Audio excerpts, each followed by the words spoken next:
Hey there! Welcome to our motorcycle adventure from Bellefonte, Pennsylvania to Key West, Florida. I'm Mark, and you'll join me and my good buddy Rob on an epic adventure through the Outer Banks, the southern United States, and ending at the southernmost point in the continental United States. And we can't wait to take you along for the ride. Join us for some amazing sights, cool stops, restaurant and bar reviews, and lots of fun on the road. Let's go!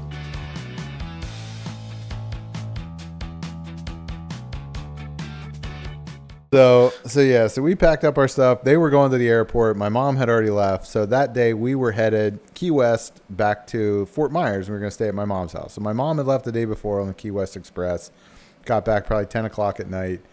And then we left Key West at probably 10:30-ish. That sounds bad. And headed back up to Fort Myers.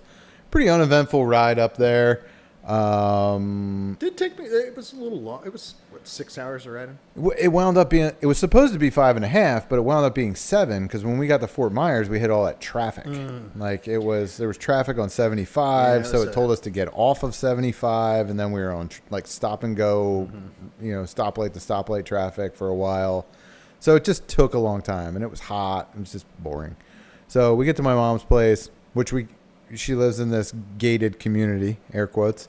And you're not allowed to have motorcycles at all in this gated community. So luckily they let us park them behind the office, and the security guard said he'd keep an eye on them for us. Tom. Mm-hmm. So I told Tom to call me if anything goes sideways. He said, it looks like you could handle the business.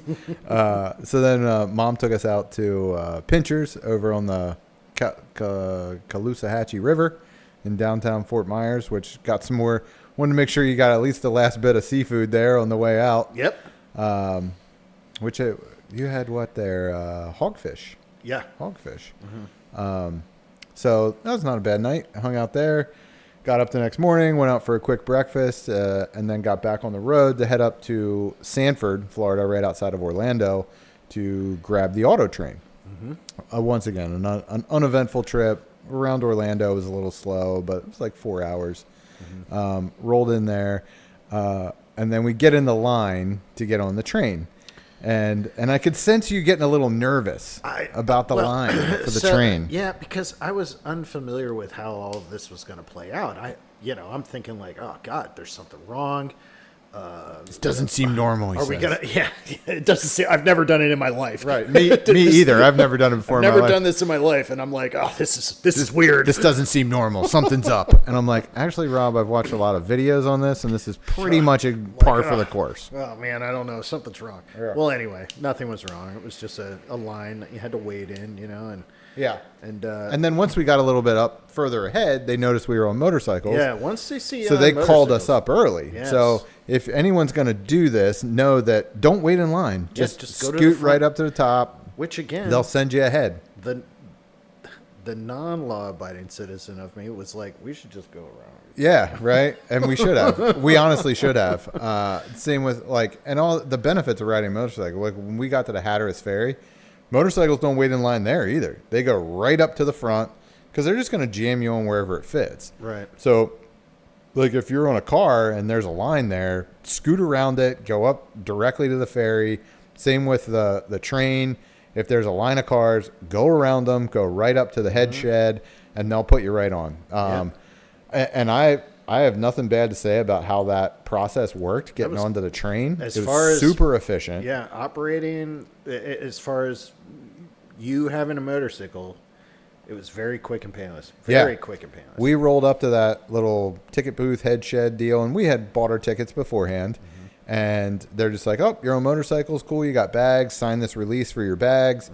Mm-hmm. And then just go right over there. They'll put your bikes on these carts. We just drive them onto these carts. They strap them down while you're there. They even ask you, hey, is this a good spot to put your tie downs?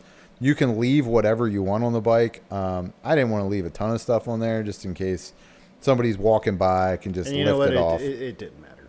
It didn't matter. It didn't matter for Mark. It definitely did not matter for me. So a little bit of an explanation that we didn't provide in the podcast. We said we would get to it later, but we never got to it. So one of the things that we talked about was that We were concerned when we put our bikes on the auto train that we needed to make sure we weren't leaving a bunch of stuff on it, even though Rob was traveling with the gypsy camp on the back of his motorcycle, as Rob would say. And I was concerned about leaving my stuff there.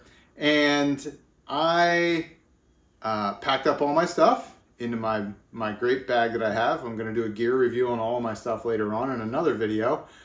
So I packed up all my stuff in my bag. I like to be very prepared when I do these things, and took it with me onto the train. When we went to get off the train the next morning, I kind of panicked because I couldn't find the key to my motorcycle again. Now, I am a planner, so I did pack an extra key in my personal hygiene kit because I knew I would always have that with me, and it wouldn't be something that I would lock in the bags of my luggage bags on my bike.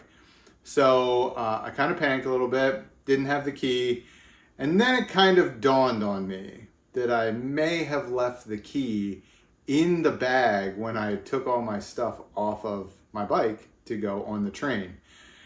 And sure enough, when my bike came off of the auto train on the cart, one of my luggage bags was hanging wide open with the key sticking right out of the top because I'm an idiot. Everything worked out fine. All of my stuff was in there. I think the only stuff that was really in there was dirty clothes anyway.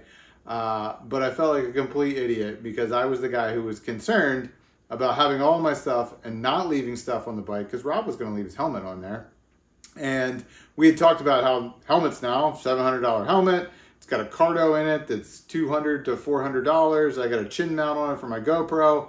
You know, a helmet these days with all the crap on it's probably, over $1,000. I didn't want to leave it on the bike. But instead I left my key in there and also left my luggage open. So, don't do that when you put your stuff on the auto train. Just lock it up. It keeps out the honest thieves, if you know what I mean. My bike literally came out with this open like this and the key sticking in it like that.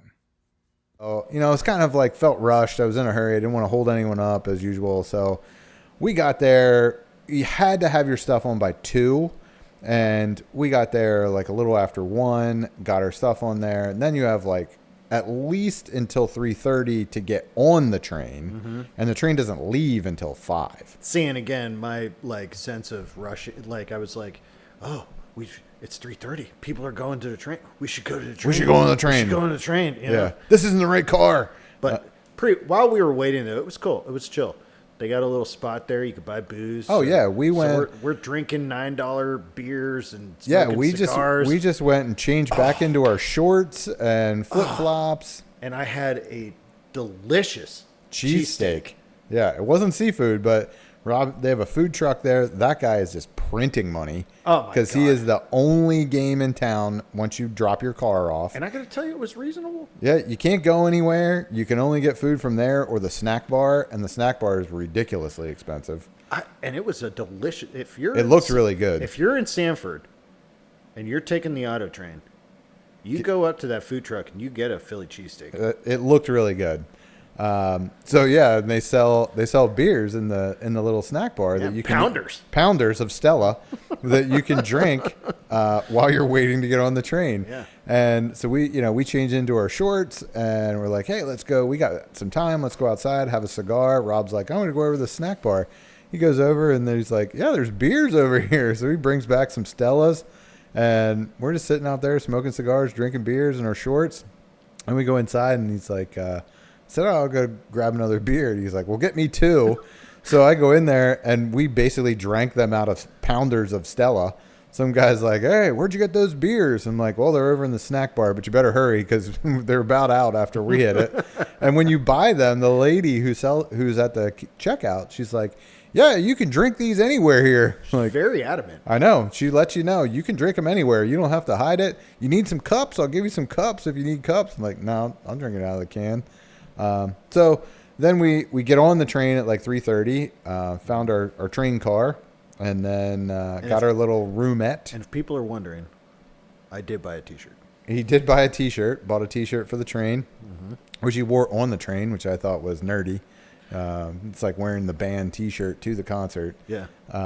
So I wore it. We got on the train. Rob was super excited too. He was into the train. Yeah. Train rides are cool. Yeah. So, and I think train rides are cool too. I always do those little scenic railroad rides and stuff. Yeah. I love that stuff. So we get on the train and Rob's like, oh, I got to explore. I got to go explore.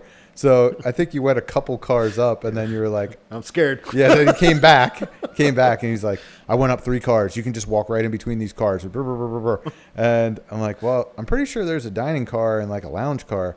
I'm going to go look for those now. So he just kept going. I'm like making phone calls and stuff, trying to get caught up on work stuff real quick so I didn't have to worry about it later. Comes back. I found the lounge car. This place is awesome. This train is so cool. So there's just old people everywhere hanging out too. It's awesome. It's definitely the Snowbird Express. It's made to get old people back and forth from the Northeast to Florida. Yep. So we met a bunch of neat little, older people that we met during dinner and sitting in the lounge and at breakfast. So we train starts going. We had picked 7:00 for dinner. We went and had our dinner, which was actually really good. It was really good. It was really good. We both had steak and like a blueberry cheesecake. Mm-hmm. I had wine with dinner, which was good. It was cool. And then we kind of just, after dinner, we just went to bed. Didn't get the greatest sleep on the train. It was, I probably slept better than you, but it was strange. It was different. Yeah. I didn't get the best sleep, but how much can you ask for when you're in a bunk bed on a train in essentially what's a closet? Yes. And then the morning you get up, they got breakfast there. Like a little bit before dinner, we had hung out in the lounge and just drank some beers in the lounge. 'Cause it's bigger and you don't feel cramped and stuff. Mm-hmm. So, and then, talking to those dudes at dinner, well, that one guy was, he was doing a lot of talking. He was doing a lot of talking, and it was like his stories were really far-fetched, but very detailed. And I knew enough. He talked a lot about like flying and being a pilot and stuff. And if he was making it up, he has done his research. Yeah. Because he was spouting off FAA regulations and things, and they were correct. Yeah. Like I know what he was saying was correct. But I could tell the other old guy that sat with us was trying to figure out and call him out on stuff. He was definitely poking. Yeah, he was poking to see if this guy was full of shit. Honestly, that was more entertaining than that guy's stories. It was entertaining. Like you could tell he was just like getting annoyed with that guy. And this other guy's like, "Where were you that year? Yeah. Oh, you were there. Okay, all right. What'd you have for dinner that Do you night? have any issues with this?" Like just trying to call him out on stuff. I'm like, But then I saw him the next morning when we were going for breakfast. I'm like, I'm not eating with that guy again. So we breakfast with those other people. They were pretty funny. Yeah, they were from Connecticut. Connecticut, yeah. Mystic, Connecticut. Yep. And then, got off the train like 10:45 in the morning. I think it's supposed to come in at 10, but, I can't fault him for being a little bit late driving a train halfway across the country. Yeah. And then we just had to wait to get our bikes off, which I thought was neat. We talked when we were in Sanford, like trying to figure out the logistics of it. Like, hey, what do you think? Wouldn't it be smart if they just shipped the tractor up with that pulls the carts? And then, so, a little explanation. The rest of the video does not have video of Rob and I doing the podcast. I found out shortly after buying my fancy new Canon mirrorless digital SLR camera that the maximum amount of recording for that is 2 hours. The podcast went about 2 hours and 15 minutes. So the rest of the YouTube video will have the rest of the explanation of our trip, but I'm just going to splice in videos of our trip, videos, pictures, anything that we kind of did that was visually appealing, because it was a good time. And I hope you still like that, and you get the rest of the podcast, the rest of the video, and you keep watching, because we're going to keep adding more stuff. And of course, when it comes off, we find out they do, in fact, ship the tractor along with everything else. Mm-hmm. And that tractor was broke. Yeah. Amtrak loses $1 billion a year. I looked it up while we were on the train, and for some reason they can't afford a new John Deere tractor to pull their motorcycle carts. I believe it. Yeah. So there were a grand total of 4 motorcycles on there, although they said it was 5 because they billed one guy for 2. Yeah. Well, he was cheating. It was a trike. He had a trike, so he took up a whole cart for himself.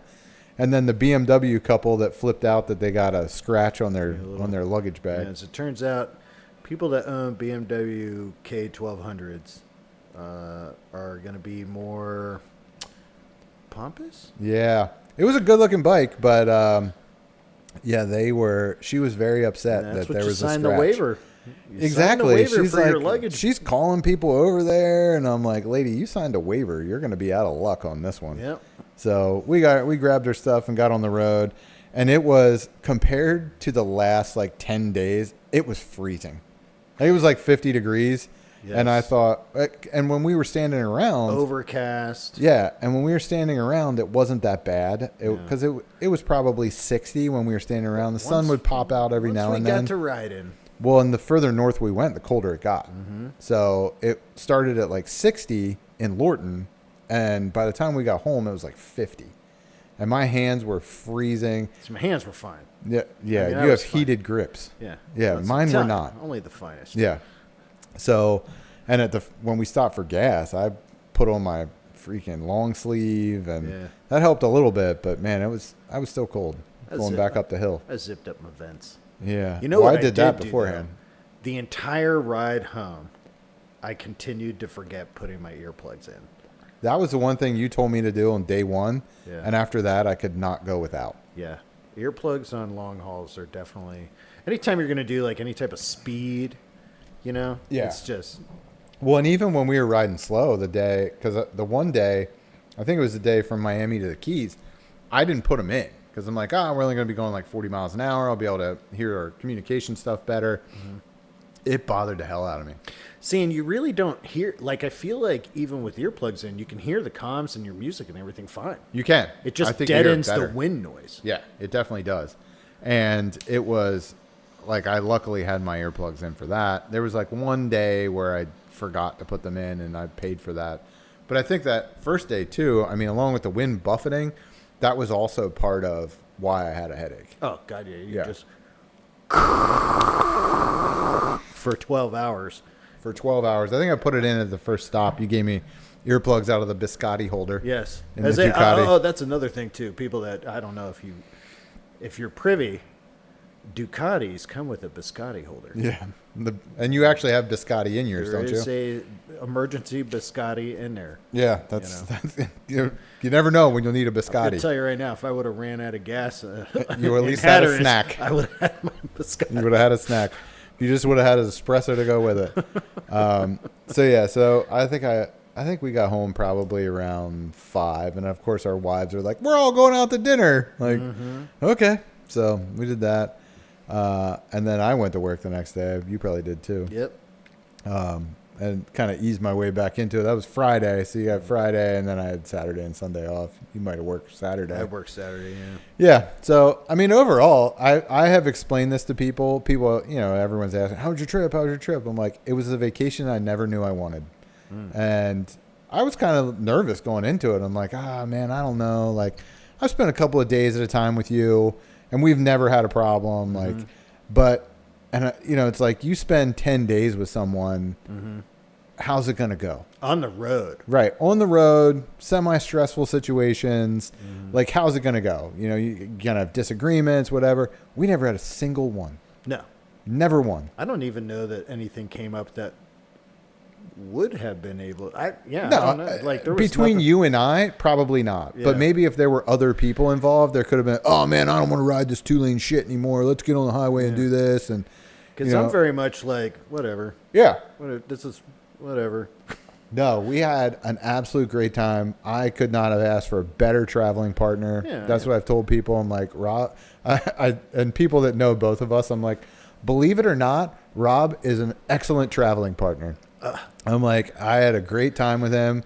We just never had any issues. It was super low key, laid back. We had great weather. And just had a great time. Like I was going into it, I was nervous because I was like, I don't know, man. I rode that bike 50 miles before we left. Yeah. Like 50 miles on a true motorcycle in the last 10 years. Yep. Maybe longer. And I was like, I don't know how this is going to go. I'm pretty nervous about this. I don't really know what the hell I'm doing. It was like riding a bike. It was. It really was. I mean, I used to ride motorcycles a lot. Yeah. I taught the motorcycle safety course for years. Yeah. But I've never done a trip like that. Like my longest days were like, riding sport bikes super fast where you'd ride real fast for an hour and then you'd stop and bullshit with your homies for 30 minutes. Yeah. And then you ride for an hour and do the same thing. And that might take 8 hours, but you probably only rode for 4 of them. Mm-hmm. And you had a lot of breaks. But this was like, it was something totally different. And it, when I agreed to it, I'm like, it sounds like a great idea. And then over the next 6 months of thinking about it, you're like, should I have agreed to do this? Was this a terrible idea? So it was like going into it, I'm like, I don't know if I'm going to enjoy this. And I did. I had a great freaking time. Like I said, it's the vacation I didn't know I wanted. Well, that's great. Yeah. I thought it was awesome. Yeah. I'm super stoked because it definitely also popped my long range motorcycling cherry. I mean, I can't think of the last time I rode for 12 hours straight in a day. Yeah, I've never ridden that long. Like I think the longest I've ever ridden in a day was 8. Yeah, but it also like has now turned me into like a motorcycle touring snob. Yes. Like we started looking at license plates. Yeah. On the way back, like we'd see dudes on touring bikes. Were like, this dude was on it. He had a sweet setup Tenere, the Super Tenere. Yeah. All the sweet boxes with the bags on his crash guards and everything. Yeah. And he's from Florida. Yeah, we from were Florida. in Florida. Right. Well, and that fancy BMW that got mad on the train, Florida plates, took it on the train north.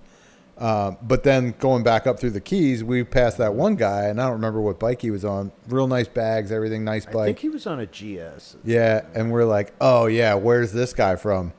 Quebec. We're like, okay. That's all right. That's a long haul. Yeah, that's a real long one. And for all we knew, he took 2 months to do it, but that's legit. Very cool. Yeah, that's legit. Because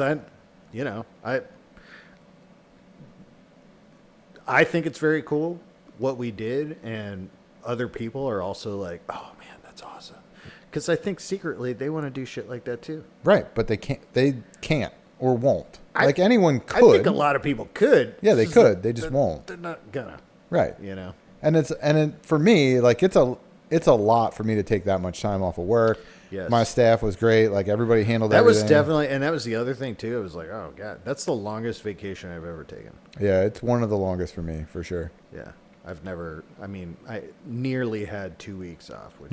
And like for me, running a small business, like when I leave, like if I don't have somebody to cover for it, it's like, what's gonna happen? And like I have clients that are calling me and stuff, and like you'd see me make phone calls at gas stops. You had to work stuff. and stuff, yeah. Yeah, but my assistant Alexa and Rylan and Debbie and everybody that was covering for me. No, like, it didn't seem like it jammed you up too bad. No, they were awesome. Like everything was handled, everything was taken care of, nothing fell through the cracks. Like so that was cool, and that definitely takes a lot of stress out of it. Like if shit was falling apart for me, it would have been terrible. I don't care. I would have just got a new job. Right. Like, I don't really have the opportunity. Fuck it. I might just get a new job in Anyway, Key West. After the tarot card reader, I mean, you're already part-time employed at Mallory Square, so you could definitely take on as like second Bushman. Yeah, second Bushman. I would be. You could apprentice under Bushman. If Bushman should be so lucky that he doesn't have me as a competitor. You guys got to go into business together like a franchise, like the Ghosts and Gravestones. I could be Bushman North. Yeah, you should just do that in Bellefonte. You might get shot up here though. They don't have any police anymore. So downtown State College, that might work. Yeah. Get those college kids. Somebody would probably try to punch you, and then you would shoot them. It was a great time.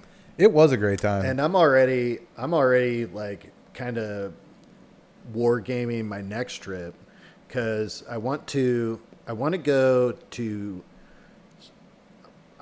Sturgis, but not for Sturgis, right? Because Sturgis, there's a lot of stuff out there. I've never been there. Right? Yeah. So now I'm like on this big kick where I'm like, well, if I'm gonna ride far, and now that I know, like, okay, if I look at the map and it's a direct line and it takes 20 to 21 hours, well, that's about what it was for Key West. Yeah. So mileage wise, it's probably going to be very similar. Mm-hmm. So Sturgis, without going to actual like Sturgis, there's Deadwood, Mount Rushmore, Mm-hmm. plethora of national parks, which, you know, me and Nick are into. Yeah. Well, in doing that too, you can make a big loop because you can't take a train back. Right. There's no out on that one. No. But that's where the idea of, because I already started bouncing this off my parents, like, hey, you should get an RV. Yeah, with a trailer. Yeah. That'd be great. Yeah. Well, and that's what we joked about at dinner on the day we got back with, hey, let's just kind of do a similar trip and Steph and Nicole can drive an RV and then we don't have to get hotels. They end up wherever we end up. Yeah. And then we sleep there. I think this is something we should further discuss. Yeah, it's definitely something we should think about. Because why not? Yeah, there's lots of different places that we could go. Like we could even go to Key West again, but take a different route. Yeah. Like take the inland route, go down through Deals Gap, do that kind of stuff through the rest of Skyline Drive. Yeah. Maybe I should have kept the receipt. Like Maybe we all could of have. Appalachia. Yeah, we could have kept that receipt for Skyline Drive. Maybe we could have got it. Yeah. Back in where we left off. Yeah. Hey, we already paid. Well, he already paid for this. Yeah, we already paid for the top part. Can we do the bottom part? We didn't use that part. Yeah. So. But yeah, it was a great time. Yeah, it was a good time. Like I said, I enjoyed it far more than I anticipated that I would. Yeah, cool. And like I said, you're a hell of a traveling partner. Yeah, well, thanks. I didn't try. I didn't try. Well, I guess you didn't have to. It goes along with your review rating abilities. Yeah, that's true. All right, did we forget anything? Let's see. No, I don't think we so. got it all. Yeah, well, we had to do this podcast because my brother texted me the other day and he said, are you going to do a podcast about this or do I actually have to talk to you? Oh. Yeah. So now I didn't have to talk to him for 2 hours. Boom. Yeah, it's all handled and it's a better story. I texted today and said, is there any questions you'd like answered so that we don't miss it? This will actually be great too, because now when people, because I'm sure you're going to get this too, where a lot of people are just asking over, like, every time you run into somebody you haven't seen. Hey, how'd it go? Hey, here's a link. Yeah, boom. Listen to this. Yeah, listen to the link. And then we have just tons of video stuff that I'm going to put together and we can clip this into it and stuff. So there's way more videos than I thought. I pulled my GoPro stuff and I didn't remember how many times I turned that thing on. Do you have any video of me looking cool? Tons of them. Because you led like the first 3 days. Yeah. And all of my stuff was from my helmet. Yeah. So it's pretty much all of you. Just the gypsy camp in the breeze. The gypsy camp just flying about. The one I didn't get that last day because I broke my freaking mount when I tried to remount it. Yeah, that's right. And it wasn't the mount because I bought one of those chin mounts and that thing worked great. The thing I broke was the actual GoPro mount. That when I went to slide it into the chin mount, it broke. Like the little squeezy thing, it snapped off in the Airbnb, and it was one that I didn't bring a spare of. So that's a key. Bring spares for things that are important to you. I had like 3 other GoPro mounts, but they wouldn't have worked for how I had to mount the GoPro on my chin mount. But that chin mount worked great. I got nothing bad to say about that. Bike worked great. Once yours started all the time, it worked great. It just can't stand up on its own. No. Yeah, that's a design. That's an engineering flaw. I bet I have 50 videos from my GoPro. Wow. Yeah. Because I'd turn it on because I know those things run through batteries like crazy. So I would just turn it on when we were doing something cool, like going over a cool bridge or going under a tunnel or something like that. And I'd leave it on for that and then shut it off. Okay. So I do have some cool ones of like the going on the Skyline Drive with the toll thing. Me almost dropping my bike in the hotel in Miami. That's on video. Just lots of interesting stuff like that. Rolling into Key West stuff. Yeah, it's pretty cool. So we'll put all that together and there'll be subsequent things. We can put it on YouTube and other people can use it as a guide, like how to take your motorcycle on the auto train. Yeah. Don't get nervous about the weird line in front. Right.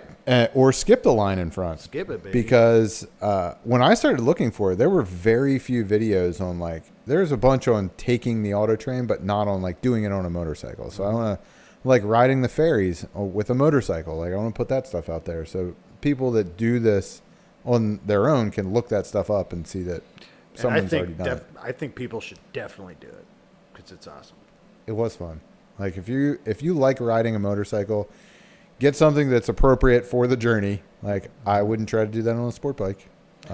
Yeah, I probably wouldn't take my supermoto, but yeah, just get something appropriate for it and just do it. Like you don't have to take as much shit as you took. Like I did it with my 2 little side bags and a backpack. No, but if you want to look like you're homeless, that's the way to do it. Then take everything you own. Take everything you own except jumper cables. Yeah. Leave those at home. You get them on the ride. Yeah, if you can figure out a way to get them. All right, well, that's all I got. Perfect. Wonderful time. Thanks for coming, Rob.